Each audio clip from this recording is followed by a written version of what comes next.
Hello friends, welcome to my channel. আজকে আমি আপনাদের সাথে শেয়ার করব ডিম তড়কা রেসিপি। এর জন্য আমি নিয়েছি ভিজিয়ে রাখা তড়কা, চেরা কাঁচা লঙ্কা, কোচানো পেঁয়াজ, টমেটো কুচি, আদা বাটা, রসুন বাটা আর নিয়েছি তড়কা মশলা। তড়কাটা আমি প্রেসার কুকারে দিয়ে দেব সামান্য হলুদ গুঁড়ো, দিয়ে দেব নুন, দিয়ে দেব পরিমাণ মতো জল। প্রেসার কুকারে ঢাকনা লাগিয়ে দেব। গ্যাস অন করে প্রেসার কুকার চাপিয়ে নেব। দিয়ে দেব 3টি সিটি। এদিকে একটি পাত্রে ডিম ফাটিয়ে নুন দিয়ে ভালোভাবে মিশিয়ে নেব। গ্যাস অন করে কড়াই চাপিয়ে দিয়ে দেব পরিমাণ মতো তেল। তেল গরম হলে ডিম দিয়ে দেব। একটু নেড়ে চেড়ে ডিমটা এপিট ওপিট উল্টে ঝুরি ঝুরি করে কেটে নেব।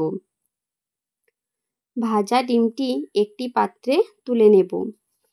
ওই কড়াইয়ে দিয়ে দেব পরিমাণ মতো তেল।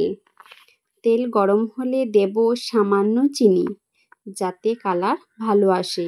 এরপর দিয়ে দেব কুচানো পেঁয়াজ, চেরা কাঁচা লঙ্কা, দিয়ে দেব পরিমাণ মতো নুন। পেঁয়াজটা লাল করে ভেজে দিয়ে দেব রসুন। আমার পেঁয়াজটা একটু লাল বেশি হয়ে গেছিল, এর জন্য একটু জল দিয়ে নিয়েছি।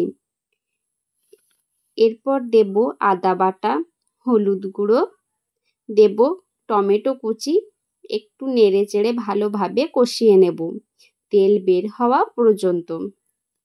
মশলাটা আমার কষানো হয়ে গেছে, দিয়ে দেব জিরে গুঁড়ো। এরপর দিয়ে দেব সেদ্ধ করে রাখা তড়কা আর কুচানো ডিম। জল দিয়ে দেব পরিমাণ মতো। একটু ফুটে উঠলে দিয়ে দেব তড়কা মশলা, দিয়ে ভালোভাবে ফুটিয়ে নেব। দেখতেই পাচ্ছেন কত সুন্দর হয়েছে। আপনারাও বাড়িতে ট্রাই করবেন, খেতে দুর্দান্ত লাগে রুটির সাথে।